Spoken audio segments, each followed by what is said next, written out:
నంబర్తో మన యొక్క జీవితం మారుతుందా? మారుతుంది.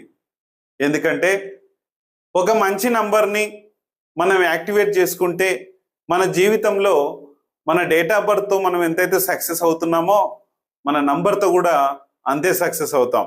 ఎందుకంటే సక్సెస్ లైఫ్ అనేది మన నంబర్ ఇస్తుంది. మనకు తిథిలో జాతకాలో ఇంకొకటి కాదు. మనము ఏ రోజున పుట్టాము అంటే ఒక రోజున 1వ తారీఖు 10వ తారీఖు 19వ తారీఖు పుట్టాము, దీనికి సంబంధించిన తిథులు అవన్నీ తీస్తారు. కానీ దీనికి సంబంధించిన లహి గ్రహాలు ఏంటి? 1 గ్రహం ఏంటంటే మనకు సూర్యుడి గ్రహం. ఈ సూర్యుడికి మిత్రులు ఎవరున్నారు? ఈ సూర్యుడికి మిత్రుడు ఉన్న గ్రహంతో మనం వెళ్తే 100% సక్సెస్. అలాగే మన మొబైల్ నంబరు ఈ సూర్యుడికి సంబంధించిన మొబైల్ నంబర్ పెట్టుకుంటే అది సక్సెస్ చేస్తుంది. చూసుకొని ముందుకెళ్తే 100% మంచి లైఫ్ ఉంటుంది. Thank you.